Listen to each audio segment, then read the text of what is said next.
Hi friends, how are you అండి? Friends, మీరు ఏదైతే తమ్నైల్లో చూసారో తమ్నైల్కి అనుగుణంగానే నా వీడియో ఉంటుందన్న విషయం మీకు అందరికీ తెలుసు. కాలయాపన చేయకుండా డైరెక్ట్ మ్యాటర్ చెప్పే ముందు ఒక విషయం చెప్తాను ఫ్రెండ్స్.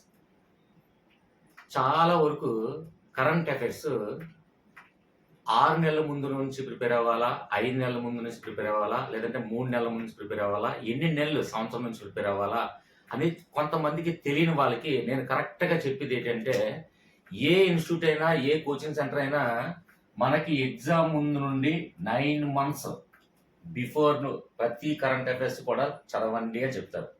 ఎక్స్పర్ట్స్ ఎవరైనా చెప్పేది 9 మంత్స్ నుంచి తీసుకోండి అంటారు. నేను చెప్పేది ఏంటంటే 10 మంత్స్ నుంచి తీసుకోండి. సార్ 10 మంత్స్ ఎవరో చెప్పట్లేదు సార్, అందరూ 9 మంత్స్ చెప్పారు కదండి, 1 మంత్ ఎక్స్ట్రా చదవాలా అంటే, ఇక్కడ జూన్ 6th నుంచి అనుకుంటాను, 6th 5th DSC exam start. తర్వాత జూలై 6th,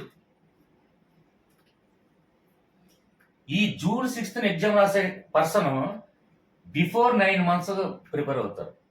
మరి July 6th person before 9 months అంటే తక్కువ అవుతుంది కదా, 1 మంత్ తక్కువ అవుతుంది. అంటే ఇక్కడ ఎగ్జామ్ ఇక్కడ నుంచి స్టార్ట్ అయ్యి ఇక్కడ నుంచి అంటే నెల రోజులు ఎగ్జామ్.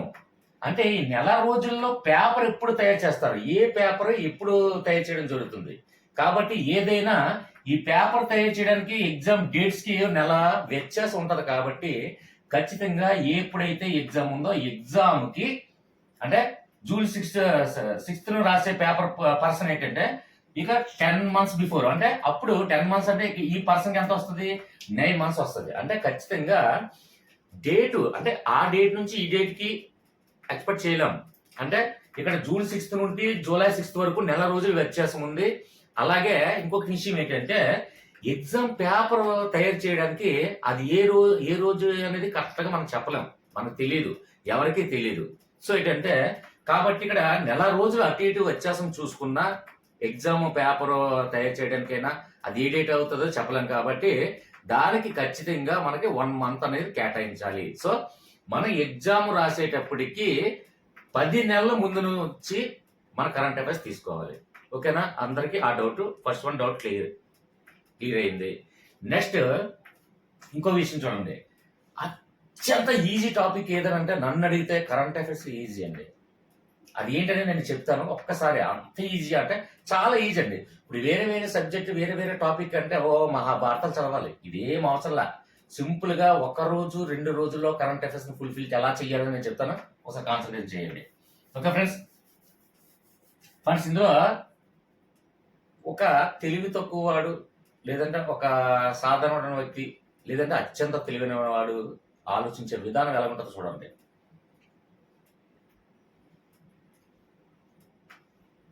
కరెంట్ అఫైర్స్ చాలా మంది ఆ మెటీరియల్, ఈ మెటీరియల్, ఆ కోచింగ్ ఇన్స్టిట్యూట్ మెటీరియల్, ఈ కోచింగ్ ఇన్స్టిట్యూట్ మెటీరియల్, నెక్స్ట్ ఆ పీడిఎఫ్, ఈ పీడిఎఫ్, రకరకాల బుక్స్, బిట్ బ్యాంకు, ఈ బిట్ బ్యాంకు, ఆ బిట్ బ్యాంకు అందరి దగ్గర కలెక్ట్ చేసి, లేదంటే న్యూస్ పేపర్ తీసి మొత్తం బిట్లు వైజ్ గా తీరి ఉన్నదంతా రాసి రాసి రాసి 1,00,000 బిట్లు తయారు చేసుకున్నారండి ఒక పర్సన్.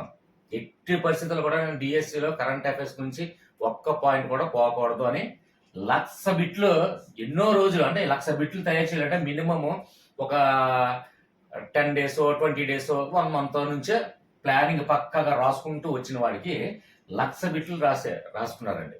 రాసుకుంటే ఎగ్జామ్ లో 10 బిట్లు అలా యాజ్ ఇట్ ఈజ్ గా పడ్డాయి. 10 బిట్లు కూడా అటెంప్ట్ చేశాడు.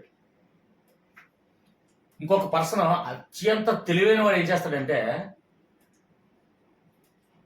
100 బిట్లు రాసుకున్నాడండి. 100 బిట్లు రాసుకున్నాడు. బాగా గ్యాజ్ చేసి, బాగా ఎనలైజ్ చేసి, తన బాగా ఆలోచించి కన్సిడర్ చేసి లాస్ట్ ఫైనల్ గా 100 బిట్లు రాసుకున్నాడండి. 100 బిట్లు రాయడానికి మహా అయితే ఒక 10 నిమిషాలు 15 నిమిషాలు రాశాడు.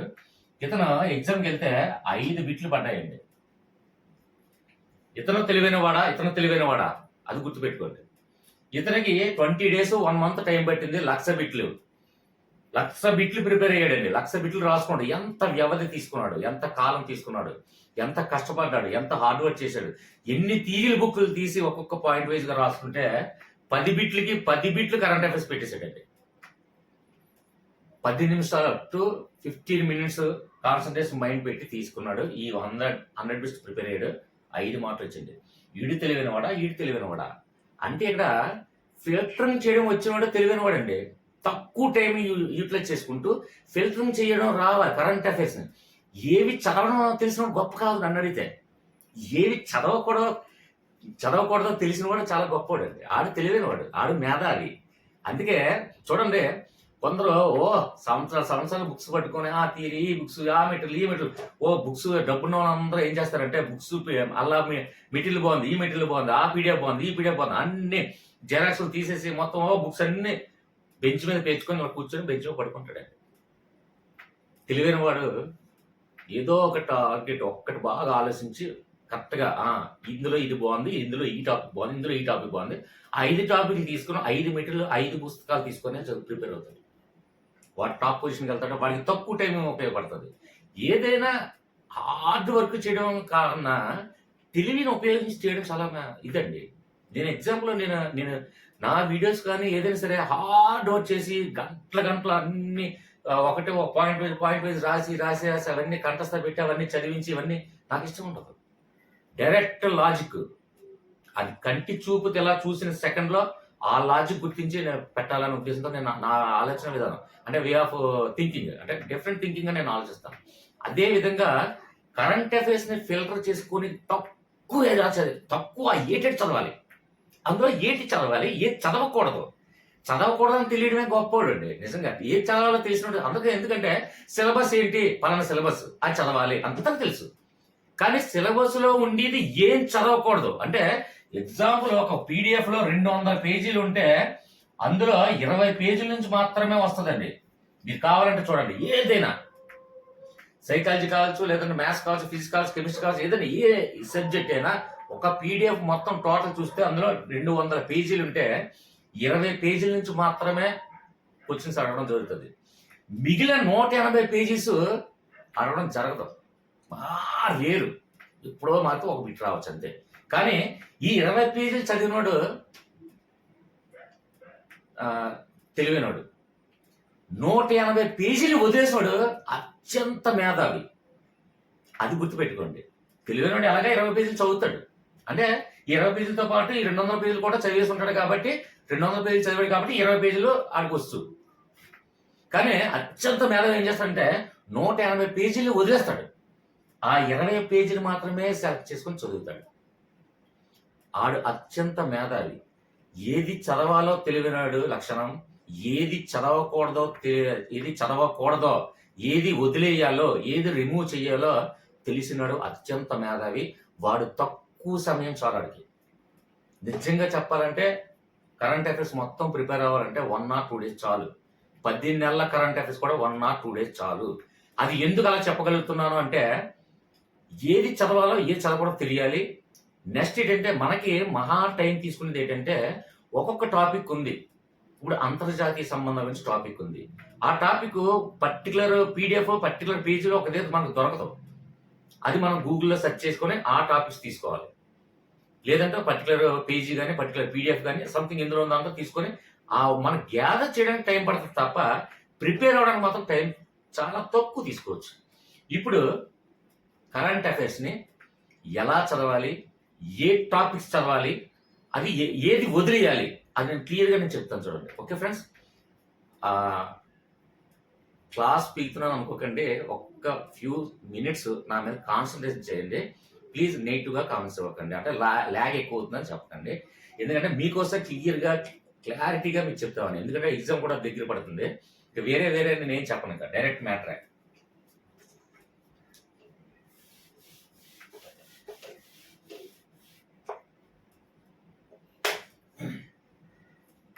ఫ్రెండ్స్, మనకి కరెంట్ అఫైర్స్ ప్రిపేర్ అయ్యే ముందు ఫస్ట్ ఆఫ్ ఆల్ అత్యంత మేధావి అయిన వాడు మొట్టమొదటి ఆలోచన ఏంటంటే ఏ ఎగ్జామ్ మనం రాస్తున్నామని ఫస్ట్ తెలియాలి. అంటే ఏపీపీఎస్సీయా లేదంటే యూపీపీఎస్సీయా అనేది మనకు తెలియాలి. అంటే రాష్ట్ర బోర్డు కండక్ట్ చేస్తుందా లేదంటే దేశం అంటే సెంట్రల్ గవర్నమెంట్ కండక్ట్ చేస్తుందా అని ఫస్ట్ తెలుసుకోవాలండి ఎవడైనా సరే.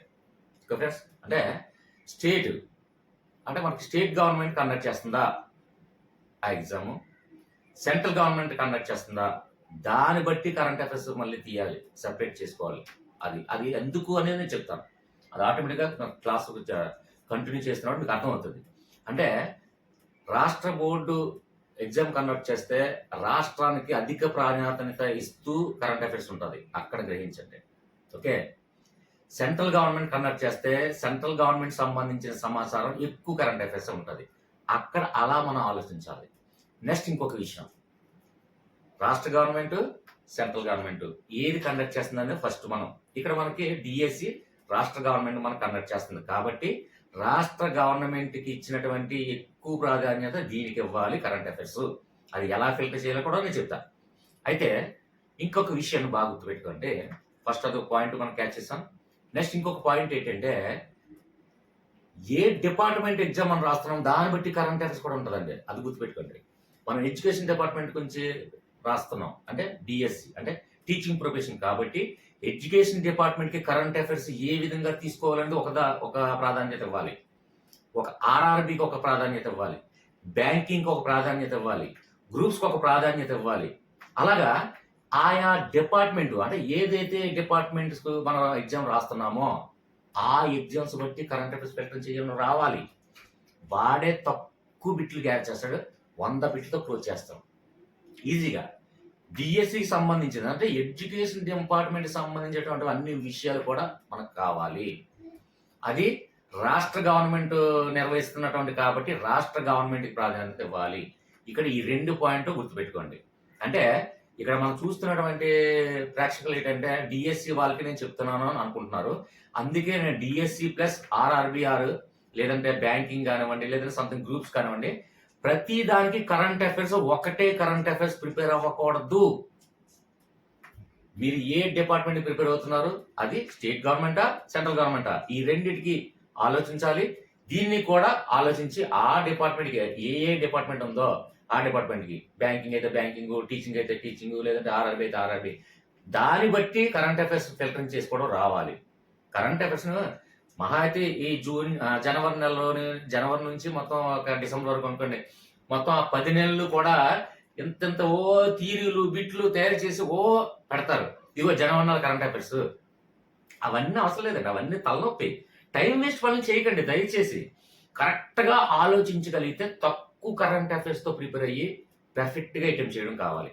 ఎక్కువ కరెంట్ అఫైర్స్ ప్రిపేర్ అయ్యి ఎక్కువ రోజులు దాన్ని కేటాయించి ప్రపంచం అంతా చదివేసి ఎగ్జామ్కి వెళ్ళి కన్ఫ్యూజ్ అయ్యి వేస్ట్ చేసుకోకండి. కాలయాపన అసలు చేసుకోకూడదు.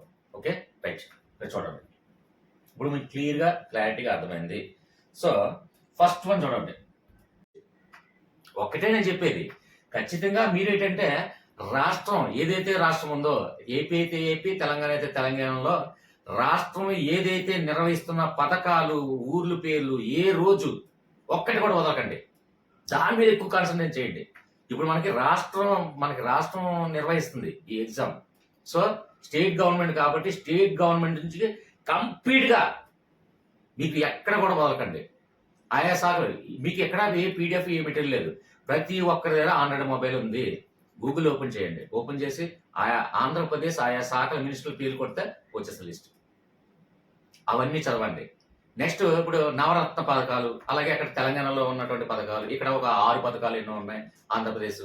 ఆ పథకాల పేర్లు ఏంటి, ఎప్పుడు ప్రారంభించారు, ఎప్పుడు ప్రారంభిస్తారు, ఎక్కడి నుండి ప్రారంభించారు, అది ఎవరి పేరు మీద ఉంది, ఎవరి నుండి ఎప్పటి నుండి అది పాస్ అయింది, ఈ డేట్లు కానివ్వండి, నెక్స్ట్ ఏంటంటే ప్రదేశాల పేర్లు కానివ్వండి, ఆ పథకం పేర్లు కానివ్వండి, ఆ పథకం ఎవరి పేరు మీద పెట్టడం జరిగింది కానివ్వండి, ఇవన్నీ కూడా క్షుణ్ణంగా ఆ పథకాల పేర్లు మార్చి వేరే పేర్లు మార్చిన, ఇప్పుడు అమ్మఒడిని కాస్త తల్లివందనం మార్చిన, ఇలాంటివన్నీ కూడా రాష్ట్ర పథకాలు మంజూరు చేసినటువంటి పథకాల గురించి క్షుణ్ణంగా ఎక్కడో ప్రపంచంలో ఎక్కడో నమీబియా లేదంటే వలంగల్లో చదువుతున్నటువంటి యుద్ధ గురించో దేని గురించో పక్కన పెట్టండి. స్టేట్ గవర్నమెంట్ ఏదైతే నిర్వహిస్తుందో స్టేట్ గవర్నమెంట్ 100% నాకు కాన్ఫిడెంట్ గా కరెంట్ అఫైర్స్ నాకు వచ్చు అని మీరు కాన్ఫిడెంట్ గా మీరు ఎలా ధైర్యంగా వెళ్ళాలంటే ఖచ్చితంగా స్టేట్ గవర్నమెంట్ నిర్వహిస్తుంది కాబట్టి స్టేట్ గవర్నమెంట్ నిర్వహిస్తున్నటువంటి పథకాల పేర్లు, ఆయా తేదీలు, ఎక్కడి నుంచి ప్రారంభించారు, దానికి ఎవరు అర్హులు, దాని కంప్లీట్ డీటెయిల్స్ మీ దగ్గర ఒక సమాచారాన్ని రాసుకోండి. Okay clarity. స్టేట్ గవర్నమెంట్ నుంచి ఏది కూడా వదలొద్దు, ముఖ్యంగా ఆయా శాఖ మినిస్టర్లు okay, right, close. State government నుంచి కంప్లీట్గా తెలుసుకోండి. నెక్స్ట్, స్టేట్ గవర్నమెంట్లో ఉన్నటువంటి ప్రధానమైనటువంటి అంశాలు, స్టేట్ గవర్నమెంట్లో ప్రధానమైన అంశాలు ఏమేమి జరుగుతున్నాయి, ఏ పథకాలు ఎప్పుడు నిర్వహించారు, స్టేట్ గవర్నమెంట్ గురించి మాత్రం కంప్లీట్గా సమాచారం, అది ఎకనామిక్స్ కావచ్చు, జాగ్రఫీ కావచ్చు, లేదంటే హిస్టరీ కావచ్చు, ఏదైనా స్టేట్ గవర్నమెంట్ గురించి వచ్చిన బిట్ ఏది కూడా వదలద్దు. స్టేట్ గవర్నమెంట్ ఖచ్చితంగా కావాల్సిందే. నెక్స్ట్, ఇంకొక చాలా ముఖ్యమైన విషయం, ఎగ్జాంపుల్, ముఖ్యమంత్రి శాలరీ ఎంత, గవర్నమెంట్ శాలరీ ఎంత, హైకోర్టు ప్రధాన న్యాయమూర్తి శాలరీ ఎంత, హైకోర్టు ప్రధాన న్యాయమూర్తి ఎప్పుడు జాయిన్ అయ్యారు, ఆయన పేరేంటి, ఆయన ఎక్కడి నుంచి ముందుగా ఎక్కడ ఏ కోర్టు నుంచి వచ్చారు, ఏ రాష్ట్రం వ్యక్తి, ఇవన్నీ కూడా అంటే స్టేట్ గవర్నమెంట్లో ఉన్నటువంటి ఏ ఒక్క అంశం కూడా వదలకూడదు. అలాగే చూడండి, అడ్వకేట్ జనరల్ కానివ్వండి, స్టేట్ వైజ్ తీసుకుంటే అడ్వకేట్ జనరల్ కానివ్వండి, లేదంటే ఆడిటర్ జనరల్ కానివ్వండి, సంథింగ్ ఇలాగా అంటే కొన్ని పదవులు ఉన్నాయి. అలాంటి పదవులన్నీ కూడా ఖచ్చితంగా మనకు కావాలి. ఆ పదవులన్నీ కూడా అంటే స్పీకర్ కానివ్వండి, లోక్సభ శాసన మండలి స్పీకర్ కానివ్వండి, అలాగే శాసన సభ స్పీకర్ కానివ్వండి, డిప్యూటీ స్పీకర్ కానివ్వండి, లేదంటే ప్రొటెన్ స్పీకర్ పేరు కూడా కానివ్వండి, ఖచ్చితంగా speaker, deputy speaker, pro tem speaker ఏంటంటే ఎవరికి తెలియకపోతే నన్ను కామెంట్స్ అడగండి, లేదంటే మన వాట్సాప్ గ్రూప్లో అడగండి, చెప్తాను. ఇలాగా స్పీకర్ కానివ్వండి, ప్రొటెన్ స్పీకర్ కానివ్వండి, లేదంటే గవర్నర్ కానివ్వండి, లేదంటే అలాగా ప్రతి ఒక్కటి కూడా అలాంటి పదవులు, అన్ని పదవులు కూడా ఖచ్చితంగా వాళ్ళ యొక్క పేర్లు, ఎప్పుడు జాయిన్ అయ్యారు, ఇవన్నీ డీటెయిల్స్. అలాగే స్టేట్ గవర్నమెంట్లో ఉన్నటువంటి ఏ పదవులైనా సరే ఆ పదవులన్నీ కూడా, అది అడ్వకేట్ జనరల్ కానివచ్చు, ఏదైనా సరే ఇలాంటివన్నీ కూడా, అవన్నీ ఎవరెవరు మారారు, కొత్త వ్యక్తి ఎవరు వచ్చారు, కొత్తగా ఎప్పుడు జాయిన్ అయ్యారు, అది ప్రధాన కార్యదర్శి కావచ్చు, ఏదైనా కావచ్చు, అంటే స్టేట్ గవర్నమెంట్లో ఉన్న సమాచారం మొత్తం మీ చేతిలో ఉండాలి. That's it, right. Next one, కేంద్రం. ఇందులోనే ఇక్కడ స్టేట్ గవర్నమెంట్, సెంట్రల్ గవర్నమెంట్, లేదంటే ఇంటర్నేషనల్ అంతర్జాతీయ టాపిక్ చెప్పేటప్పుడు ఇందులో మీకు ఎకనామిక్స్ వస్తుంది, జాగ్రఫీ వస్తుంది, లేదంటే సంథింగ్ పాలిటిక్స్ వస్తుంది, అన్ని కూడా వస్తాయి. అవన్నీ ముడిపడి ఉంటాయి. ఏవి ముడిపడినా మనం అవన్నీ కూడా ఎలా తీసుకోవాలి అంటే, ఇక్కడ సబ్జెక్ట్ వైజ్ తీసుకుంటే చాలా ఎక్కువ అవుతుంది. అంటే ఇప్పుడు ఎగ్జాంపుల్ కరెంట్ అఫైర్స్, జాగ్రఫీలో కరెంట్ అఫైర్స్ ఉంటుంది, అలాగే హిస్టరీలో కరెంట్ అఫైర్స్ ఉంది, అలాగే సంథింగ్ అంటే ఇప్పుడు ఎగ్జాంపుల్ పలానా హరప్పాల ఈ రీసెంట్ గా తవ్వకాల్లో తవ్వడం జరిగింది, పలానా అంశం బయటపడింది, అది హిస్టరీ సబ్జెక్ట్. కానీ కరెంట్ అఫైర్స్ ఎందుకంటే రీసెంట్ గా మన తవ్వకాల్లో జరిగింది కాబట్టి. కానీ ఇక్కడ సబ్జెక్ట్ వైజ్ మనం ఫిల్టర్ చేయాలంటే చాలా ఎక్కువ సబ్జెక్టులు ఉంటాయి, అవన్నీ ఫిల్టర్ చేయడం చాలా కష్టం. సో సబ్జెక్ట్ వైజ్ కాకుండా మనకి ఇక్కడ ఈ టాపిక్ వైజ్ ఫిల్టర్ చేయండి. ఇవన్నీ కలిపి 7 మాత్రమే, అంటే సప్త సముద్రాలు మొత్తం చదివితేనే కానీ కరెంట్ అఫైర్స్ రాదని భావించే వాళ్ళకి సప్త అంటే 7, అంటే 7 సముద్రాలు దాటినంత సబ్జెక్ట్ ఉంటుందని కరెంట్ అఫైర్స్ అంటారు. కానీ ఈ 7 టాపిక్స్, నేను చెప్పే 7 టాపిక్స్ చదివితే కరెంట్ అఫైర్స్ ఈజీగా పాకెట్లో పెట్టుకుని వెళ్ళిపోవచ్చు. తక్కువ డేస్, 1 or 2 days లో కరెంట్ అఫైర్స్ అలా ప్రిపేర్ అవ్వాలని నేను చెప్తాను అంతే. ఇక్కడ మనకి రాష్ట్రాల సమాచారం అంటే మనకి ఇది ఈజీయే. మహా అయితే రాష్ట్రాల సమాచారం తీసుకుంటే ఒక 100 బిట్లు చాలు. 100 బిట్లు అంటే 100 బిట్లు అంటే మొత్తం అన్నీ వస్తుంది. ఇప్పుడు నేను చెప్పినటువంటి సహాయ శాఖ మంత్రులు కానివ్వండి, ఆయా శాఖ మంత్రులు, లేదంటే విద్యాశాఖ మంత్రులు, రకరకాల మంత్రులు, నెక్స్ట్ ఏంటంటే ఈ పథకాలు, ఇవన్నీ కూడా అన్ని తీసుకున్నా ఒక 100-200 రావచ్చు అనుకోండి. కానీ ఇది గ్యాదర్ చేయడం కొద్ది టైం తీసుకుంటారు, అందుకు 1 or 2 days అంటున్నా. ఇది చదవాలి, ప్రిపేర్ అవ్వాలంటే మహా అయితే ఒక టాపిక్ ఒక 200 బిట్లు, ఒక 1000 బిట్లు చదవాలంటే 10 నిమిషాలు చాలు. నన్ను అడిగితే ఒక 1000 బిట్లు చదవడానికి ఖచ్చితంగా ఒక హాఫ్ సెకండ్ వేసుకున్నా ఒక్కొక్క బిట్కి ఖచ్చితంగా ఒక 1000 బిట్లకి నన్ను అడిగితే ఒక ½ an hour చాలండి. కానీ అవన్నీ దొరకవు కాబట్టి మనం గూగుల్లో సెర్చ్ చేసుకోవాలి, ఆ పీడిఎఫ్లో చూడాలి, ఈ న్యూస్ పేపర్లో చూడాలి, ఆ టాపిక్ ఈ టాపిక్ అవన్నీ తీసుకొని మనం ఒక రాసుకోవాలి కాబట్టి కొంచెం టైం పడుతుంది. సో టోటల్గా ఈ 7 టాపిక్స్ కూడా మనకి సప్త సముద్రాలు చదివినట్టే, సప్త సముద్రాలు దాటినట్టే. ఈ 7 టాపిక్స్ కూడా క్లియర్గా మనం ఒక దగ్గర ఫిల్టరింగ్ చేసుకొని రాసుకున్నట్లయితే ఈజీ. ఓకే ఫ్రెండ్స్, నెక్స్ట్ కేంద్రం. ఇక్కడ కేంద్రం మనకి కొన్ని అన్ని తెలుసుకుని వస్తుంది. కేంద్రం గురించి కొన్ని తెలుసుకోవాలి అంటే మనకి భారతదేశమే కాబట్టి స్టేట్ గవర్నమెంట్కి ఎక్కువ ప్రాధాన్యత ఇవ్వండి. అంటే దీనికి 75% ప్రాధాన్యత ఇస్తే దీనికి 25% ప్రాధాన్యత ఇవ్వండి. అంతకుమించి ఎక్కువ ప్రాధాన్యత ఇవ్వకండి, ఎందుకంటే స్టేట్ గవర్నమెంట్ కండక్ట్ చేస్తుంది కాబట్టి. సెంట్రల్ గవర్నమెంట్ కి మళ్ళీ స్టేట్ గవర్నమెంట్ కి సత్సంబంధం ఉన్నట్లయితేనే 25% ఇవ్వండి. నిజం చెప్తున్నాం. అంటే ఇక్కడ ఏపీ వాళ్ళకి ఏంటంటే ఇప్పుడు ఈ కూటమి ప్రభుత్వం బీజేపీ కూటమి ప్రభుత్వాలకు రెండు కలిపి ఉన్నాయి కాబట్టి ఇక్కడ కేంద్రం నుంచి 25% అడిగే ఛాన్స్ ఉంది. తెలంగాణకి బీజేపీకి ఎటువంటి సంబంధం లేదు. తెలంగాణ కాంగ్రెస్ గవర్నమెంట్ కాబట్టి బీజేపీ సంబంధించినటువంటి జాతీయ అంశాల నుంచి ఎక్కువ ప్రాధాన్యత ఇవ్వడం తెలంగాణ వాళ్ళు. ఎందుకంటే అక్కడ గవర్నమెంట్ కాంగ్రెస్ గవర్నమెంట్, అక్కడ సెంట్రల్లో ఉన్నది బీజేపీ గవర్నమెంట్. కాంగ్రెస్ గవర్నమెంట్ మనకి ఎగ్జామ్ కండక్ట్ చేస్తుందంటే బీజేపీ గవర్నమెంట్ అంశాల గురించి అధిక ప్రాధాన్యత ఇస్తుందా, సపోర్ట్ చేస్తుందా, అక్కడ లాజిక్ ఆలోచించారా? That's it. అది ఇక్కడ మనకి ఏపీ తీసుకున్నట్టయితే స్టేట్ గవర్నమెంట్ అలాగే బీజేపీ రెండు కలిసి కూటమి కాబట్టి ఇక్కడ 25% ఇవ్వడం జరిగింది. స్టేట్ గవర్నమెంట్ కండక్ట్ చేస్తుంది కాబట్టి ఇది 75%, సెంట్రల్ గవర్నమెంట్ గురించి 20% ఇవ్వడం జరిగింది. అలాగే సెంట్రల్ గవర్నమెంట్ కండక్ట్ చేస్తుంది అనుకోండి, and example union public service commission ఏదైనా నిర్వహిస్తుంది అనుకోండి, అప్పుడు సెంట్రల్ గవర్నమెంట్ కి 75% ప్రిఫరెన్స్ ఇవ్వాలి, 25% స్టేట్ గవర్నమెంట్ కి ప్రిఫరెన్స్ ఇవ్వాలి. ఓకే, అలా ఫిల్టరింగ్ చేసుకోవాలండి. అది మేధాశక్తి అంటారు. Okay right.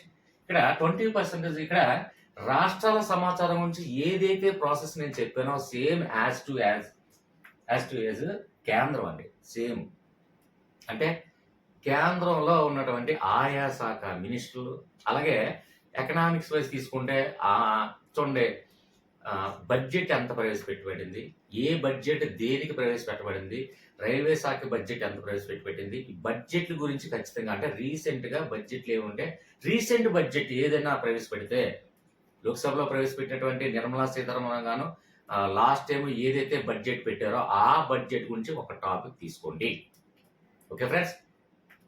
అలాగే కేంద్రము ఆయా శాఖ మినిస్టర్లు ఎగ్జాంపుల్ మనకి ఏదైతే ప్రాధాన్యత కలిగినటువంటి శాఖలు ఉంటాయో ఆ శాఖలను తీసుకోండి చాలు. విద్యాశాఖ సూపరు, అలాగే రక్షణ శాఖ, లేదంటే హోంశాఖ, లేదంటే ఆర్థిక శాఖ, లేదంటే రైల్వే శాఖ, ఇలాగా ఆయా శాఖ ప్రాధాన్యత కలిగినటువంటి శాఖల మినిస్టర్లన్నీ కూడా మనం ఖచ్చితంగా తెలుసుకోవాలి సెంట్రల్ గవర్నమెంట్. అలాగే సెంట్రల్ గవర్నమెంట్ లో ఉన్నటువంటి కొన్ని అత్యున్నతమైనటువంటి పదవులు అంటే రాష్ట్రపతి కానివ్వండి, ప్రధానమంత్రి కానివ్వండి, ఉపరాష్ట్రపతి కానివ్వండి, అలాగే లోక్సభ స్పీకర్ కానివ్వండి, అలాగే లోక్సభ డిప్యూటీ స్పీకర్ కానివ్వండి, అలాగే రాజ్యసభ స్పీకర్ కానివ్వండి, రాజ్యసభ ఉపరాష్ట్రపతిగా ఈ పేర్లు, అలాగే వాళ్ళు ఎప్పుడు జాయిన్ అయ్యారు, నెక్స్ట్ ఏంటంటే వాళ్ళకు ఉన్నటువంటి ఏ స్టేట్ నుంచి వచ్చారు, వాళ్ళు ఏ స్టేట్ లో ముందు ఏ పదవులు చేశారు, వాళ్ళ సమాచారం మొత్తం. అలాగే అక్కడ కంప్ట్రోలర్ అండ్ ఆడిటర్ జనరల్ కానివ్వండి, రిజర్వ్ బ్యాంక్ గవర్నర్ కానివ్వండి, అలాగా నెక్స్ట్ అటార్నీ జనరల్ కానివ్వండి, ఈ సంథింగ్ ఇలాంటి పదవులు అన్నీ కూడా తీసుకుంటే ఒక టాపిక్ ఎవరో మన వాట్సాప్ గ్రూప్ లో పెట్టారు. ఆ టాపిక్ పేరు నాకు గుర్తులేదు, చాలా ఇంపార్టెంట్. అంటే ఎవరైతే పేర్లు చాలా మనకు తెలియని రిజర్వ్ బ్యాంక్ గవర్నర్ సంథింగ్ ఇలా కార్యదర్శి, లేదంటే ప్రధానమంత్రి సలహాదారుడు, ఇలా సంథింగ్ ఇలాంటి ఉన్నతమైన పదవులు అన్నీ కూడా ఒక లిస్ట్ పెట్టారు మన వాట్సాప్ లో గ్రూప్ లో. ఆ లిస్ట్ చాలా ఇంపార్టెంట్ అండి. అది లిస్ట్ ఎవరు పెట్టారో నాకు ఐడియా లేదు. అలాంటి ఉన్నతమైన పదవులు అన్నీ కూడా వాళ్ళ పేర్లు. ఇప్పుడు రీసెంట్ గా సుప్రీంకోర్టు ప్రధాన న్యాయమూర్తి జాయిన్ అయ్యారు, ప్రమాణ స్వీకారం చేశారు, బిఆర్ గవాయి గారు. ఆయన ఏ స్టేట్ నుంచి వచ్చారు, ముందు ఏ స్టేట్ కోర్టులో వర్క్ చేశారు, ఆయన ఏ స్టేట్ కి జన్మించారు, ఇలాంటి అంశాలన్నీ కూడా ఆయన గురించి కొత్త సమాచారం. అలాగే నెక్స్ట్ ఏంటంటే రీసెంట్ గా ఇచ్చినటువంటి అన్ని సెంట్రల్ గవర్నమెంట్ ఏదైతే ప్రకటించిందో అవన్నీ కూడా. నెక్స్ట్ ముఖ్యంగా సెంట్రల్ గవర్నమెంట్ పథకాలన్నీ కూడా మనకు తెలియాలి. డేట్లు, తేదీలు, ఎవరు ప్రారంభించారు, ఎవరి పేరు మీద ప్రారంభించారు. అంటే మహాత్మా గాంధీ బీమా యోజన పథకం, లేదంటే అంబేద్కర్ బీమా యోజన పథకం సంథింగ్, అంటే ఆయా పేర్ల మీద ఇచ్చి కూడా అడిగే ఛాన్స్ ఉంది. ఎప్పుడు ప్రారంభించారు, ఏ ఇయర్ని ప్రారంభించారు, ఆ పథకం దేనికి సంబంధించింది, అంటే నీరు అందరికీ తాగునీరును అందరికీ అందించడం కోసం ఆ పథకం పెట్టడం కానివ్వండి, లేదంటే భూములు లేని వాళ్ళకి భూములు ఇచ్చే బీమా యోజన పథకం కానివ్వండి, ఇలాగ ఆ పథకానికి దేనికి సంబంధించిందంటే మొత్తం సెంట్రల్ గవర్నమెంట్ పథకాలు, ఆయా ప్రభుత్వ ఉన్నత పదవులు, ఆయా శాఖ మినిస్టర్లు, ఇవన్నీ కూడా కేంద్రం నుంచి తీసుకోండి క్లియర్గా. నెక్స్ట్ మనకి ఇంకా చాలా ఇంపార్టెంట్ టాపిక్ అంతర్జాతీయ సంబంధం.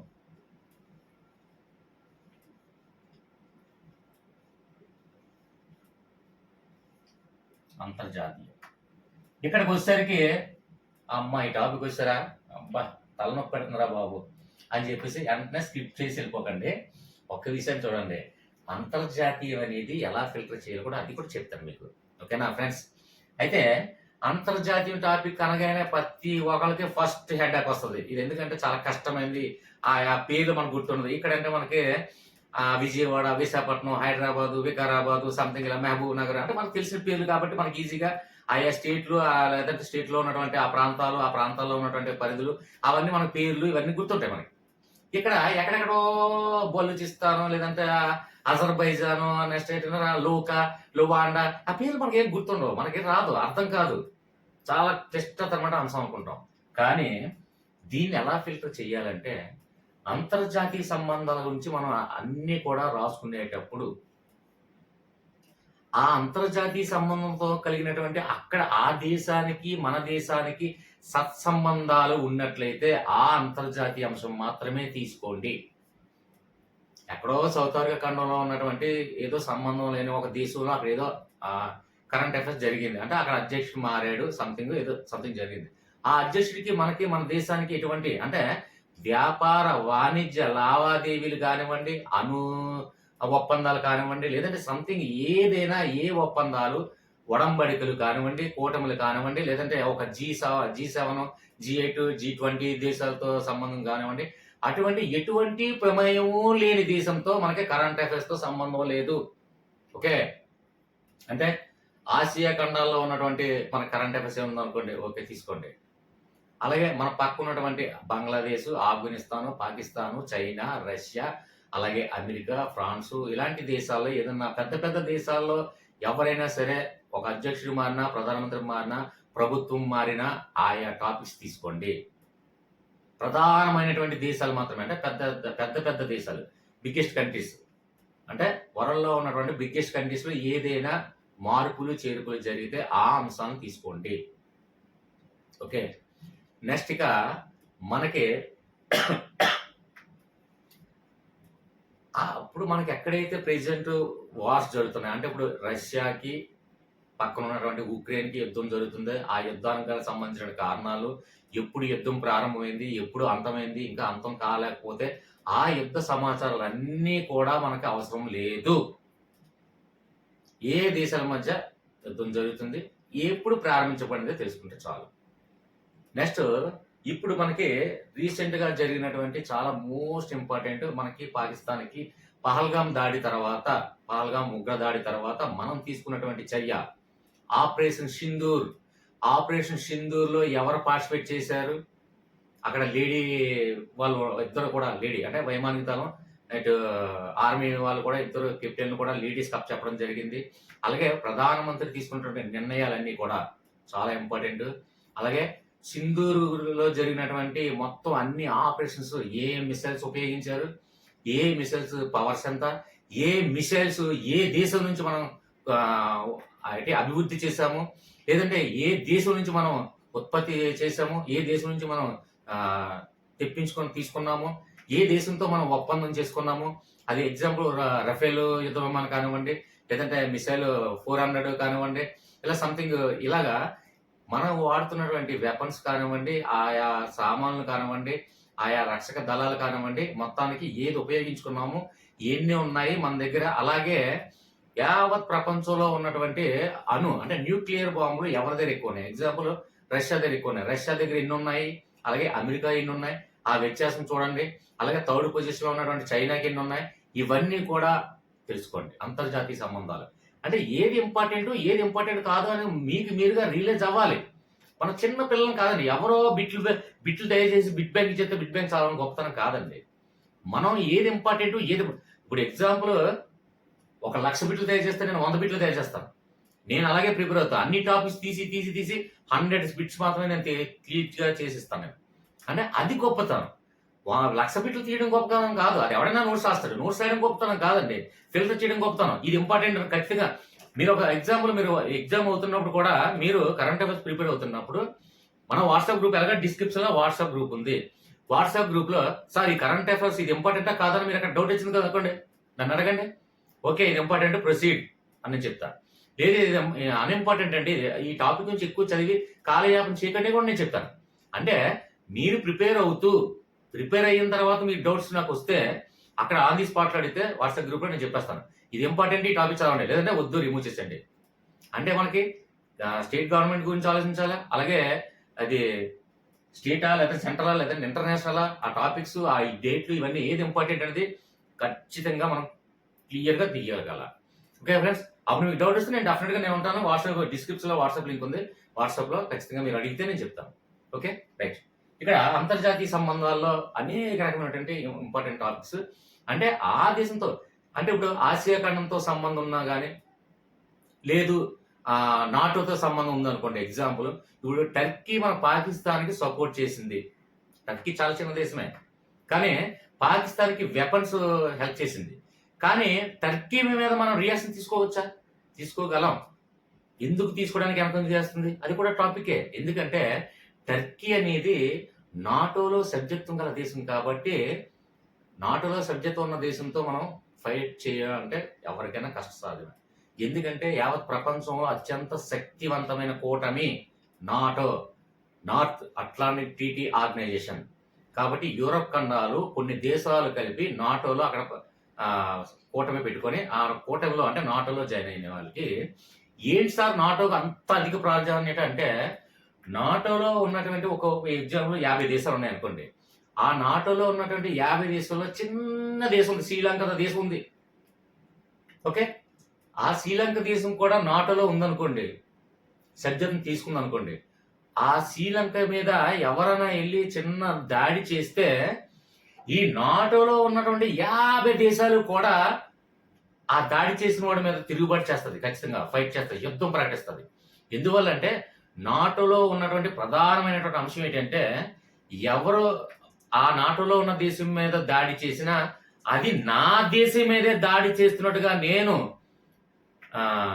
చర్యగా నేను భావించి ఆ దేశంతో నేను దాడి చేయాలి. అంతేగాని నా పక్కన నా స్నేహితుడితో మీరు దాడి చేశారు కదా, మీకు మాకు సంబంధం లేదు, మీరు ఎలాగో చేసుకోండి, కావాలంటే సహకారం అందిస్తానంటే కుదరదు. నాటోలో ముఖ్యమైనది అదే మెయిన్. నాటోలో ఉన్న దేశం మీద ఎవరు ఏ దేశం మీద దాడి చేసినా, ఇంక్లూడ్ అమెరికాతో సహా మొత్తం ఫైట్కి వచ్చేస్తుంది. అంటే ఆ నాటోలో ఉన్న దేశాలన్నిటితో కూడా యుద్ధం చేస్తున్నట్టుగా భావించే ఆ నాటో సభ్యతలో ఉన్నటువంటి దేశం మీద యుద్ధాన్ని ప్రకటించగలగాలి. ఇప్పుడు అందుకే రష్యా ఉక్రెయిన్ మీద చేస్తున్నటువంటి మెయిన్ ఏంటంటే ఉక్రెయిన్ నాటో సభ్యత్వం దగ్గర అడుగుతుంది. ఉక్రెయిన్ కాస్త నాటో గానే సభ్యత్వం ఇచ్చి నాటోలో చేరితే ఇప్పుడు ఉక్రెయిన్ మీద యుద్ధం చేస్తున్నటువంటి పరిస్థితులు నాటోలో సభ్యత్వం తీసుకున్న తర్వాత చేయలేవు. ఎందుకంటే అప్పుడు ఆ 50 దేశాలతో కూడా ఫైట్ చేయాలి ఆ ఒక్క రష్యా దేశం. ఎందుకంటే నాటోలో సభ్యత్వం తీసుకుంటే అంత పవర్ కాబట్టి ఇక్కడ మనం తీసుకున్నటువంటి ఇలాంటి ప్రధానమైన అంశాలు, అంతర్జాతీయ అంశాలు అనేది ప్రధానమైనటువంటి అంశాలు. అది ఏ ప్రధానమైన అంశాలు చదవాలి? ఎక్కడో ఉగాండా, లూబియానా ఇలాంటి రకరకాల చిన్న చిన్న దేశాలు, ఆయా అధ్యక్షుల పేర్లు ఇవన్నీ చదవనవసరం లేదండి. వద్దు, మనకి అనవసరం ఏం వద్దు. అంతర్జాతీయ అంశాలు తీసుకుంటే ఏది ప్రధానమైనది, ఏది అప్రధానమైనది అని తెలుసుకొని ఫిల్టరింగ్ చేసుకొని కొన్ని బిట్స్ రాసుకోండి. ఓకేనా? Next one. ఇక్కడ నెక్స్ట్ పాయింట్ క్రీడలు. సార్ ఈ క్రీడల గురించి చాలా వరకు జెంట్స్ ఏంటంటే మాక్సిమం రీచ్ అవుతారండి. ఇక్కడ మహిళలు గృహిణులు ఏంటంటే క్రీడల గురించి వాళ్ళకి తెలియదు, వాళ్ళకి పట్టించుకోరు. అంటే మనకి బాగా ఇష్టపడిన వాళ్ళు అంటే హస్బెండ్ టీవీ చూస్తున్నప్పుడు క్రికెట్ చూడడం అది ప్రారంభిస్తే ఆ క్రికెట్ గురించి తన భార్యతో కొన్ని చెప్తే కొన్ని నేర్చుకోవచ్చు, తెలుసుకోవచ్చు తప్ప మిగిలిన క్రీడల గురించి ఎవరు కూడా పట్టించుకోరు. సో ఇక్కడ బాగా మనకి మహిళలు ఎక్కువ మన గ్రూప్ లో కాబట్టి మహిళల గురించి నేను చెప్పేది ఏంటంటే, మీకు ఏదైతే ఫస్ట్ ఆఫ్ ఆల్ క్రీడలు అనగానే ఒలింపిక్స్ తీసుకోండి. ఇది అంతర్జాతీయ అంశం అయినప్పటికీ కూడా క్రీడల్లో సపరేట్ గా, అంటే నేను సబ్జెక్ట్ వైజ్ కాకుండా టాపిక్ లో వైజ్ విడదీసి నేను చెప్తున్నాను. సో ఇక్కడ క్రీడలో తీసుకుంటే ఫస్ట్ ఆఫ్ ఆల్ ఒలింపిక్స్ మీద కాన్సన్ట్రేషన్ చేయండి. ఒలింపిక్స్కి వచ్చేసరికి ఇండివిజువల్గా అంటే వ్యక్తిగతంగా ఎన్ని బంగారు పథకాలు వచ్చాయి, గ్రూపుల వైజ్ ఎన్ని బంగారు పథకాలు వచ్చాయి, అలాగే బంగారాలు కానివ్వండి, వెండి, రాగి కానివ్వండి, ఎన్ని పథకాలు ఇప్పటి వరకు భారత్కు వచ్చాయి, అది ఏ క్రీడలకు వచ్చాయి అనేది బాగా క్లియర్గా కంప్లీట్గా తెలుసుకోండి. ఒలింపిక్స్ గురించి బంగారు పథకాలు, వెండి, రాగి ఎన్ని పథకాలు వచ్చాయి, ఏ ఒలింపిక్స్లో ఎన్ని పథకాలు వచ్చాయి అనేది అంటే రీసెంట్ ఒలింపిక్స్ పథకాల గురించి ఖచ్చితంగా క్షుణ్ణంగా తెలుసుకోవాలి.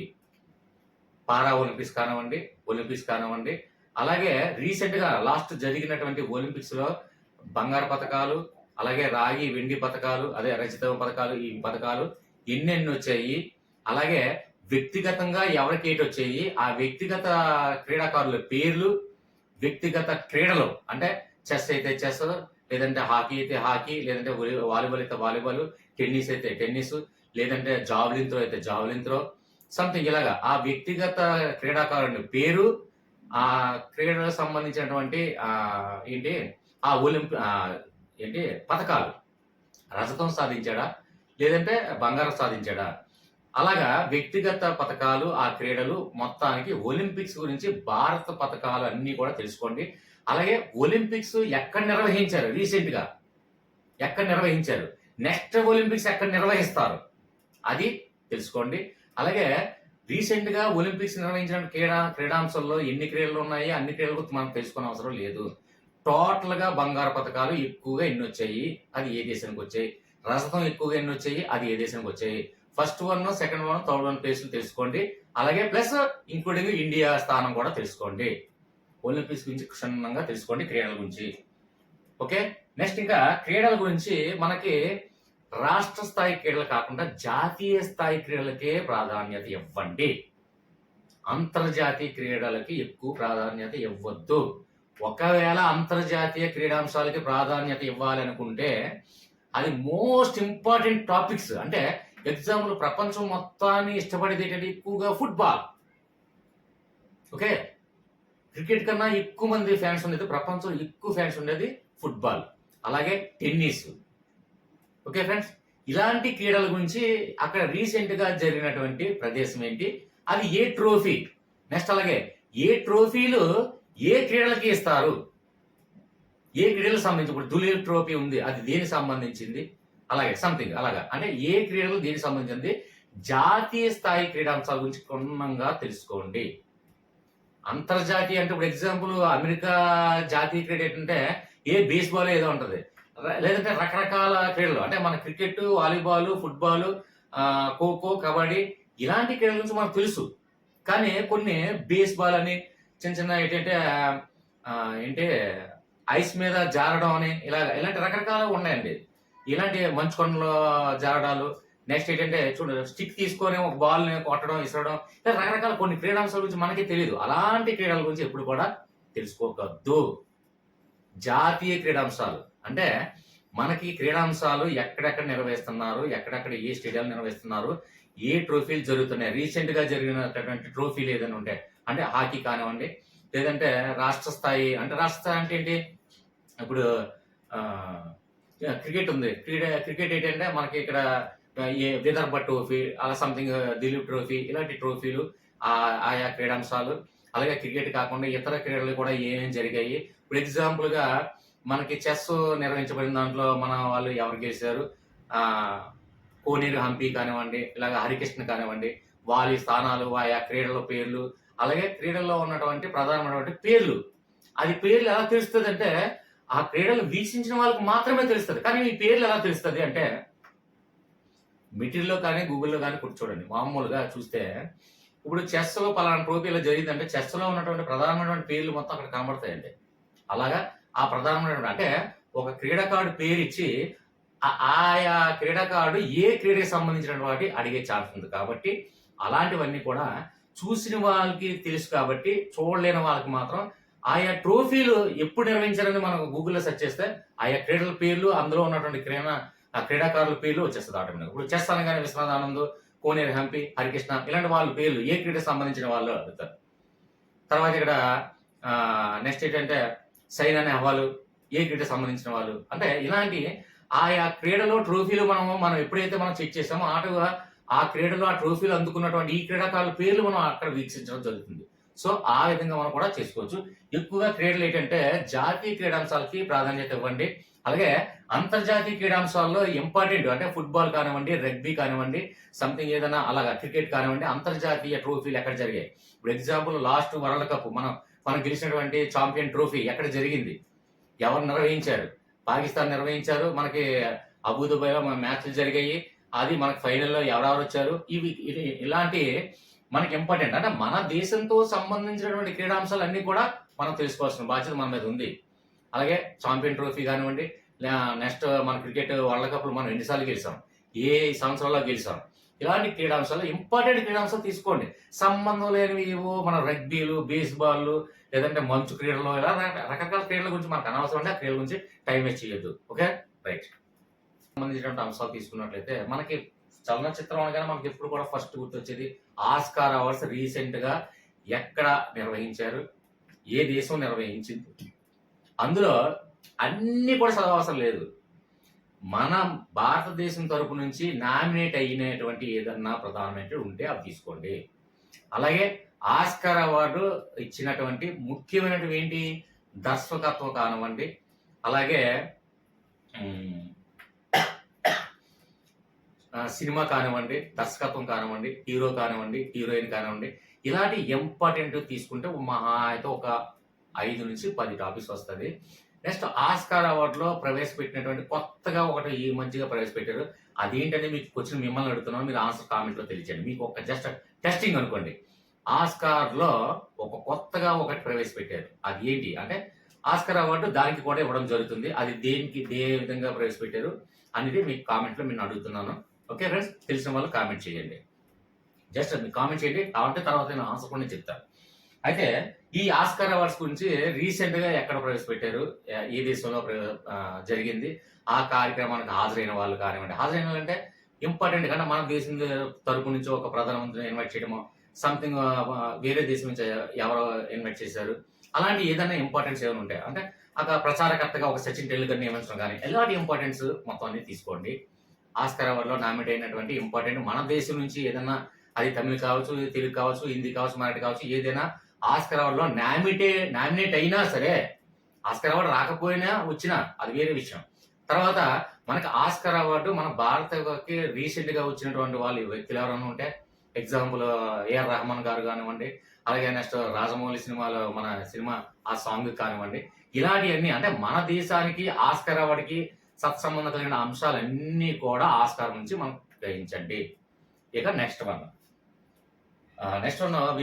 అంటే మనకి జాతీయ స్థాయి అవార్డులు ఎప్పుడు ఇవ్వడం జరిగింది, ఎవరి చేతుల మీదుగా ఇవ్వడం జరిగింది, అది ఏ రాష్ట్రాలకి ఇవ్వడం జరిగింది, ఆ రాష్ట్రంలో ఉన్నటువంటి ఏ చలనచిత్రానికి ఇవ్వడం జరిగింది, ఆ చలనచిత్ర నటుడు ఎవరు, ఇలాంటి జాతీయ స్థాయి అవార్డులు తీసుకుంటారు అన్నీ కూడా మనకి కరెంట్ అఫైర్స్ తీసుకోండి. అది అందులో కూడా ఇంపార్టెన్స్ తీయడం రావాలి.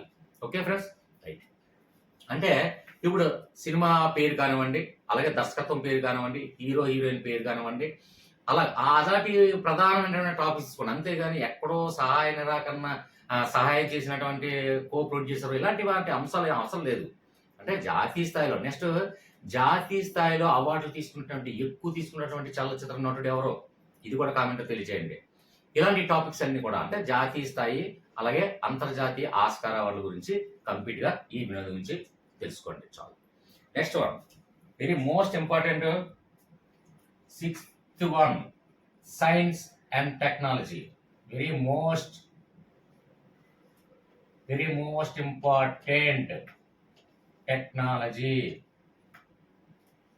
ఇది చాలా ఇంపార్టెంట్ టాపిక్. ఇది సైన్స్ అండ్ టెక్నాలజీ అనగానే మొత్తం మన అంతర్జాతీయ యుద్ధాలు కానివ్వండి, మనకి పహల్గామ్కి జాడి జరిగిన యుద్ధం కానివ్వండి, ఆపరేషన్ సింధూర్ కానివ్వండి, నెక్స్ట్ మనం ఇప్పుడు అంతర్జాతీయ ప్రయోగశాల అంటే ఇప్పుడు ఎగ్జాంపుల్ చూడండి, రాకెట్ ని మనం ప్రవేశపెట్టాం అంటే ఎగ్జాంపుల్ పిఎస్ఎల్ఆర్వి, ఇవన్నీ కూడా సైన్స్ అండ్ టెక్నాలజీ సంబంధించిన అంటే అంతర్జాతీయ నౌకలు కానివ్వండి, ఇలాంటి అంటే మనకి రీసెంట్ గా జరిగినటువంటి అన్ని కూడా సైన్స్ సంబంధించినటువంటి అన్ని సందర్భాలు కూడా మనకి science and technology very most important. ఈ బిట్ లేనిది ఇది చాలా బిట్లు లేనిది ఏ కరెంట్ అఫైర్స్ ఉండదండి. ఏ సందర్భంలో అయినా ఏ బిట్ అయినా క్రీడల గురించి కానీ వినోదం కానీ ఏదైనా బిట్ రాకపోవచ్చేమో కానీ సైన్స్ అండ్ టెక్నాలజీ బిట్ రావడం ఉండదు. కరెంట్ అఫైర్స్ అంటే భయపడేది ఇక్కడ సైన్స్ అండ్ టెక్నాలజీ గురించి మాత్రమే. ఓకే, అంటే మనకి పరిశోధన కేంద్రాలు ఇప్పుడు చూడండి, ఇప్పుడు నెల్లూరులో శ్రీహరికోటలో ఉంది కదండి, శ్రీహరికోటలో ప్రయోగశాల అలాంటి వాటి గురించి అందులో ఉన్నటువంటి ప్రధానమైనటువంటి పర్సన్ ఎవరు అంటే సతీష్ ధావన్, అలాగా సతీష్ ధావన్ కానివ్వండి, లేదంటే అబ్దుల్ కలాం కానివ్వండి, వాళ్ళ ఇంపార్టెన్స్ ఆయా పరిశోధన కేంద్రాల ప్రయోగశాల చైర్మన్ పేరు ఎవరు, ఇప్పుడు ఎవరు, రీసెంట్ ఎవరు జాయిన్ అయ్యారు, ఇవన్నీ అన్ని కూడా. నెక్స్ట్ అలాగే మన దగ్గర ఉన్నటువంటి మిసైల్స్ ఏమైనా ఏ మిసైల్స్ అయితే ఉన్నాయి, ఆ మిసైల్స్ ఎప్పుడు ప్రయోగించారు, ఎక్కడ ప్రయోగించారు, ఎవరితో కొన్నారు, ఇవన్నీ కూడా ఇందాక మనం చెప్పుకున్నటువంటి మొత్తం అన్ని కూడా సైన్స్ అండ్ టెక్నాలజీ సంబంధించి మనం ఎన్ని వేలు ఖర్చు పెడుతున్నాం సైన్స్ అండ్ టెక్నాలజీ. అక్కడ మనం రీసెంట్గా మనకి వెళ్ళినటువంటి సైన్స్ అండ్ టెక్నాలజీ అంటే ఇది మన యావత్ భారతదేశమే కాదండి, యావత్ ప్రపంచం నుంచి కూడా సైన్స్ అండ్ టెక్నాలజీ చాలా ఇంపార్టెంట్ టాపిక్. రీసెంట్గా మనకి చంద్రుడి మీదకి వెళ్ళి వచ్చినటువంటి పర్సన్, తిరిగి ల్యాండ్ అయిన పర్సన్ గురించి కానివ్వండి, ఇలాంటి మొత్తం సైన్స్ అండ్ టెక్నాలజీ మాత్రం చాలా ఇంపార్టెంట్ టాపిక్ అండి. ఇది కొద్దిగా క్లిష్టతరమైన అంశమే కాబట్టి దీని కొంచెం అంటే ఈ టాపిక్స్ నుంచి ఒక 100 బిట్లు తీసుకుంటే ఈ టాపిక్ నుంచి మాత్రం ఒక 100 ఎక్స్ట్రా తీసుకోండి. Science and technology very important topic. Science and technology filtering చేయడం ఎలాగా అంటే అది నోటి ద్వారా చెప్పాలంటే అప్పటికప్పుడు చెప్పలేము. ఆయా టాపిక్ మీరు చెప్పినట్టయితే అది ఇంపార్టెంట్ టాపిక్, ఆ ఇంపార్టెంట్ తీసుకోండి అని చెప్పొచ్చు. కాబట్టి ఏంటంటే ఈ science and technology topic important unimportant topic అనేది ఫిల్టర్ చేయాలి అంటే వాట్సాప్లో మీరు ప్రిపేర్ అవుతుంటప్పుడు, సైన్స్ అండ్ టెక్నాలజీ ప్రిపేర్ అవుతుంటప్పుడు వాట్సాప్ గ్రూప్లో నన్ను అడగండి. అది ఇంపార్టెంట్, అది ఇక్కడ నుంచి ఇక్కడ వరకు మాత్రమే చదవాలి. అంటే ఎగ్జాంపుల్ ఇప్పుడు మిసైల్ 400 S-400 ఉంది మిసైల్, దానికి ఎంత సామర్థ్యం కలదు, ఎంత బరువును మోయగలదు, ఎన్ని కిలోమీటర్లు ఛేదించగలదు, అలాగే దానికి తయారు చేయడానికి పట్టినటువంటి సమయం ఎంత, అంటే ఎంత సమయం పీరియడ్ ఎంతకాలం పట్టింది, అంటే 1 year 2 years 3 years. నెక్స్ట్ ఏంటంటే ఆ S-400 మిసైల్ ఏ దేశం కలిసి మనం తయారు చేసాం, లేదు అత్యాధునిక వెపన్లతో కూడుకున్నటువంటి దేశంతో కూడుకున్నటువంటి ఏదైనా అక్కడి నుంచి మనం దిగుమతి చేసుకున్నామా, కొనుక్కున్నామా, లేదంటే ఆయా దేశం మన దేశం కలిపి చేసామా, ఇలాంటి టాపిక్స్ అన్ని ఫిల్టర్ చేయడం ఒక ఎత్తు. అందులో ఎన్ని హెక్టార్లు మనం అంటే ఛేదించగలదు, ఎన్ని కిలోమీటర్లు, ఇవన్నీ కూడా. అంటే S-400కి ఆ మిసైల్ కానీ అప్పుడు అగ్ని కానీ క్షిపణి కానీ ఆ పేర్లు ఎందుకు ప్రవేశపెట్టడం జరిగింది, అలాగే ఇవి ఎంత బరువును మోసగలదో, ఇలాంటి అన్ని టాపిక్స్ అన్ని ఫిల్టర్ చేయడం రావాలి ఈ సైన్స్ అండ్ టెక్నాలజీలో. మన దగ్గర ఎన్ని వెపన్స్ ఉన్నాయి, ఎన్ని మిసైల్స్ ఉన్నాయి, ఎన్ని అణుబాంబ్స్ ఉన్నాయి, ఎన్ని న్యూక్లియర్ బాంబ్స్ ఉన్నాయి, అలాగే యావత్ ప్రపంచంలో రష్యా దగ్గర, అమెరికా దగ్గర, చైనా దగ్గర, ఫ్రాన్స్ దగ్గర, రష్యా దగ్గర, మన దగ్గర, పాకిస్తాన్ దగ్గర ఇలాంటి ఎన్ని వెపన్స్ ఉన్నాయి సైన్స్ అండ్ టెక్నాలజీ సంబంధించినట్టు అన్ని కూడా క్లియర్గా ఫిల్టర్ చేయాలి. అంటే ఖచ్చితంగా నేను ఆ సందర్భంలో మీరు ప్రిపేర్ అవుతూ వాట్సాప్లో నన్ను అడిగితే ఆ టాపిక్ ఇక్కడి వరకే చదవండి, ఈ టాపిక్ ఇంకా అంత మించి డెప్త్గా వెళ్ళకండి అని నేను కూడా చెప్తాను. ఓకేనా. సైన్స్ అండ్ టెక్నాలజీ కొంచెం క్లిష్టతరమైన అంశం, ఎందుకంటే ఆయా పదాలు కొంచెం ఇబ్బందికరమైన పదాలు ఉపయోగించడం జరుగుతుంది. సైన్స్ సంబంధించింది ఏంటంటే కొంచెం క్లిష్టం. కాబట్టి వాట్సాప్ గ్రూప్లో నేను ఉంటాను, ఖచ్చితంగా నన్ను అడగండి. మీరు ప్రిపేర్ అవుతూ సార్ ఈ టాపిక్ ఎంతో చదవచ్చు, ఈ టాపిక్ ఎంత నుంచి ఎంతవరకు చదవండి, ఇక్కడ నుంచి డెప్త్ అంటే అవసరం లేదు. ఇప్పుడు ఎగ్జాంపుల్ S-400 మిసైల్ తీసుకుంటే ఏ దేశంతో మనం తయారు చేసుకున్నాం ఇంపార్టెంట్, ఏ దేశంతో మనం కొనుక్కొని తెచ్చుకున్నాం ఇంపార్టెంట్, ఆ దేశం పేరు, నెక్స్ట్ ఎన్ని కిలోమీటర్లు ఛేదించగలదో, దానికి అయ్యే ఖర్చు ఎంత, అంతే, దట్స్ ఇట్, దాని ఇంపార్టెంట్. అంతకు మించి ఇంత వేగంతో వెళ్తాది, ఇన్ని అంటే అన్ని పరిశోధన చదివిన తర్వాత ఎంత హెక్టార్లు మోయగలదు, ఇన్ని బరువు మోయగలదు, ఇలాంటి అంత డెప్త్ అవసరం లేదు మనకు ఆ టాపిక్స్ అంతవరకు. అంటే అలా ఫిల్టర్ చేయడం రావాలి ఈ సైన్స్ అండ్ టెక్నాలజీ. అది మన దేశం కాదు, యావత్ ప్రపంచంలో కూడా సైన్స్ అండ్ టెక్నాలజీ మాత్రం ఇంపార్టెంట్, గుర్తుపెట్టుకోండి. అంటే టెక్నాలజీ సంబంధించింది ఏంటంటే ఓన్లీ క్షిపణిలో ఇదే అనుకోకండి. ఎగ్జాంపుల్ టెక్నాలజీ అంటే ఇప్పుడు 5G technology, next 6G technology కూడా వస్తుంది. ఆ 6G టెక్నాలజీ కూడా కొన్ని దేశాల్లో ఉన్నాయి, ప్రారంభించబడింది. మన 6G టెక్నాలజీ ఎప్పుడు ప్రవేశపెట్టాలనుకున్నారు నరేంద్ర మోడీ గారు, ఆల్రెడీ అనౌన్స్ చేయడం జరిగింది. ఇలాంటి టెక్నాలజీ అంటే అదే 5G technology, 6G technology, computer technology, next ఏదైనా సరే సంబంధించినటువంటి సైన్స్ టెక్నాలజీకి సంబంధించిన ముడిపడినటువంటి అంశాలన్నీ కూడా ఇవి తీసుకోండి. ఇది కొద్దిగా ఇంపార్టెంట్. ఓకే, నెక్స్ట్ వన్ ఇక్కడ మనకి 7th వన్ విపత్తులండి. విపత్తులు అంటే ఏంటి? అన్ఎక్స్పెక్టెడ్ గా జరిగినటువంటి సంఘటనలు. అంటే ఎగ్జాంపుల్ సునామీ రావడం కానివ్వండి, భూకంపం రావడం. అంటే మన ప్రమేయం లేకుండా అన్ఎక్స్పెక్టెడ్ గా జరిగినటువంటి విపత్తులు, ప్రమాదకరమైనటువంటి సంఘటనలన్నీ కూడా ఈ విపత్తులకు వస్తుంది. చాలా ఇంపార్టెంట్. ఈ విపత్తు శాఖ నిర్వహించే శాఖ మినిస్టర్ ఎవరు? ఇది కూడా కామెంట్ లో తెలియజేయండి. విపత్తుల్ని ఎదుర్కొనే ఆయా శాఖ మినిస్టర్ ఎవరు? అంటే ఎగ్జాంపుల్ రాష్ట్రానికి చూసుకున్నట్లయితే ముఖ్యమంత్రి అలాగే కామన్. కానీ ఈ విపత్తు కార్యకలాపాలు నిర్వహించినటువంటి శాఖ మినిస్టర్ అని ఒకరు ఉన్నారు. అది కూడా ఎవరు కామెంట్ లో తెలియజేయండి. Okay, right. ఇక ఈ విపత్తులు సునామీ కానివ్వండి, లేదంటే తుఫాన్లు కానివ్వండి, తుఫాన్ యొక్క పేర్లు కానివ్వండి. ఎగ్జాంపుల్ రీసెంట్ గా తుఫాన్ వచ్చింది, లేదంటే హుదూద్ తుఫాన్. ఆ తుఫాన్ పేరు హుదూద్ అని పేరు ఎందుకు పెట్టడం జరిగింది? నెక్స్ట్ ఈ తుఫాన్లు పేర్లు పెడతారు కదా, ఆ పేర్లు ఎలా పెడతారో అది కూడా తెలుసా మీకు? ఎందుకు పెట్టాలి, ఎందుకు పెడతారు, అది ఎవరు పెడతారు, అది కూడా తెలుసుకోవాలి. అది మన వాట్సాప్ గ్రూప్ లో మనం డిస్కస్ చేద్దాం. ఓకే, నేను చెప్తాను అది. అంటే తుఫాన్లు కానివ్వండి, సునామీలు కానివ్వండి, లేదంటే భూకంపాలు కానివ్వండి, ఇలాంటి జాతీయ విపత్తులు, రాష్ట్ర విపత్తులు, లేదంటే తుఫాన్లు, సంథింగ్ ఇలాంటి అన్నిటికీ అంశాలు కూడా ఈ విపత్తు కార్యక్రమ నిర్వహణ సంస్థ అంటే ఆ శాఖ ఖచ్చితంగా చూసుకుంటుంది. సో ఈ విపత్తు గురించి క్షుణ్ణంగా క్లారిటీగా తెలుసుకోండి. క్లియర్గా ఇంకా అంటే మరీ చంటి పిల్లలు కాదు కదా అని ఉద్దేశంతో అందరూ గ్రాడ్యుయేషన్లు, డైట్లు, బీఈడీలు చేసిన వాళ్ళు కాబట్టి మినిమం విపత్తులు అంటే ఏంటో తెలుసు, ఏ ప్రధాన అంశాలు చదవాలో తెలుసు. కాబట్టి ఇక్కడ వద్ద క్లోజ్ చేస్తాను. ఈ 7 టాపిక్స్ చదివి డైరెక్ట్ ఎగ్జామ్కి వెళ్ళిపోండి. వేరే ఎక్కువగా కరెంట్ అఫైర్స్ రోజులు తరబడి బుక్స్ మెటీరియల్స్ చదివేసి ప్రిపేర్ అయ్యి రాయకండి, చదవకండి, కన్ఫ్యూజ్ అవ్వకండి. ఎక్కువ సమయం మాత్రం నేను అప్పటికి నేను ఒకటే చెప్తాను. డిఎస్సి వాళ్ళకైతే ఎక్కువ సమయం టెక్స్ట్ బుక్స్ మీదే మీరు కాన్సన్ట్రేషన్ చేయండి. ఇప్పుడంటే పీడిఎఫ్లు, మెటీరియల్, కోచింగ్ ఇన్స్టిట్యూట్లు, రకరకాల యూట్యూబ్ ఛానల్స్ అన్నీ వచ్చాయి. ఒకప్పుడు టీచర్గా సాధించిన వాళ్ళు ఎవరినైనా అడిగితే ఒకే అడ్వైజ్ ఇస్తారు, టెక్స్ట్ బుక్స్ నేను ఫాలో అయ్యే నేను టీచర్ని అయ్యాను అని చెప్తారు.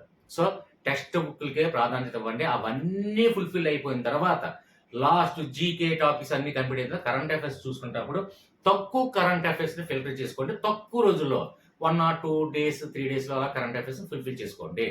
ఇది సేకరించడానికి కొంచెం ఎక్కువ టైం పడుతుంది. కాబట్టి కొద్దిగా ఆ మెటీరియల్ కానివ్వండి, లేదంటే గూగుల్లో కానివ్వండి, ఆయా శాఖ మినిస్టర్లు కానివ్వండి, ఆయా పోస్టులు కానివ్వండి, అవన్నీ కూడా కొంచెం సేకరించుకొని ఒక కరెంట్ అఫైర్స్ ఒక చిన్న నోట్బుక్ పెట్టుకొని నోట్బుక్ లో కొన్ని మాత్రం రాయండి. నన్ను అడిగితే కరెంట్ అఫైర్స్ మీరు ఎంత ఫిల్టరింగ్ చేసి ఏం చేసినా 1000 టాపిక్స్ కన్నా ఎక్కువ ప్రిపేర్ అవ్వకూడదు. ప్రతి ఒక్కరిని చెప్పేది 10 నెలలు అంటే నెలకి 100 చొప్పున 10 నెలలకి 1000 టార్గెట్ పెట్టుకోండి. 1000 టార్గెట్ ప్రధానమైన ఫిల్టర్ చేయండి. మీ డౌట్ వస్తే నేను ఉన్నాను, అది ఇంపార్టెంట్ కాదా నేను చెప్తాను. 1000 బిట్లు తీసుకోండి కరెక్ట్గా 10 నెలలకి. అంటే మనకి June 6th స్టార్ట్ అవుతుంది కాబట్టి జూన్ నుంచి 10 నెలలు బిఫోర్ ముందు 10 నెలలు ప్రతి నెలకి 100 చొప్పున ఫిల్టరింగ్ చేయగలగాలి. తీరు చదవకండి. ఒక నెలకి 100 చొప్పున ఫిల్టరింగ్ చేయగలిగితే కరెక్ట్గా 10 నెలలకి 1000 బిట్లు చదవడానికి మహా అయితే అరగంట చాలు. 1000 బిట్లు చదవడానికి గంట. ఓకే ఫ్రెండ్స్, అర్థమైందని భావిస్తున్నాను. అర్థం కాకపోతే మనకి వాట్సాప్ గ్రూప్ ఉంది, ఖచ్చితంగా నేను మీ దగ్గర ఉంటాను. వీడియో నచ్చినట్లయితే లైక్ చేయండి, సబ్స్క్రైబ్ చేయండి. అలాగే డిస్క్రిప్షన్లో వాట్సాప్ లింక్ ఉంది. మీకు ఏమైనా డౌట్స్ ఉంటే డిస్క్రిప్షన్లో వాట్సాప్ లింక్ ద్వారా నన్ను అడిగితే నేను ఖచ్చితంగా చెప్తాను. ఇంకొక విషయం ఒకటి మాత్రం గుర్తుపెట్టుకోండి, ఫైనల్గా చెప్పిందే అనుకోకండి. ఇక్కడ జాయిన్ బటన్ చూడండి, ఇక్కడ సబ్స్క్రిప్షన్ దగ్గర సబ్స్క్రైబ్ పక్కన జాయిన్ బటన్ ద్వారా జాయిన్ అయ్యే వాళ్ళు మాత్రం ఖచ్చితంగా నాకు డిస్క్రిప్షన్లో వాట్సాప్ లింక్ ఉంది. వాట్సాప్ లింక్లో నాకు సార్ నేను జాయిన్ బటన్ ద్వారా జాయిన్ అయ్యానంటే మీరు ఏ వీడియో చేయమంటే ఆ వీడియో జాయిన్ బటన్ ద్వారా జాయిన్ అయిన వాళ్ళకి ఫస్ట్ ప్రిఫరెన్స్ ఇవ్వడం జరుగుతుంది. ఇక ఫైనల్గా ముగించే ముందు మేడం విజయ కేంద్రుక మేడం గారికి, అలాగే ప్రణీత 7567 గారికి మీకు చాలా సార్లు చెప్పానండి, ఒక్కసారి వాట్సాప్ లింక్ లో మీరు మెసేజ్ పెట్టండి. మీరిచ్చే పాజిటివ్ కామెంట్స్ కి నాకు ఫుల్ ఎనర్జెటిక్ గా ఉంటుంది. చాలా హ్యాపీ అండి. మీరు పాజిటివ్ కామెంట్స్ ఇవ్వడంలో విజయ కేంద్రుక మేడం అలాగే ప్రణీత మేడం మీరు మంచి బెస్ట్ కామెంటేటర్స్ అండి. థ్యాంక్ యూ వెరీ మచ్ అండి. ఓకే, మరింత మంచి లాజిక్స్ తో వేరే టాపిక్ తో మీ ముందుకు వస్తాను. అప్పటి వరకు వీడియో నచ్చితే లైక్ చేయండి, అలాగే సబ్స్క్రైబ్ చేయండి. Okay friends.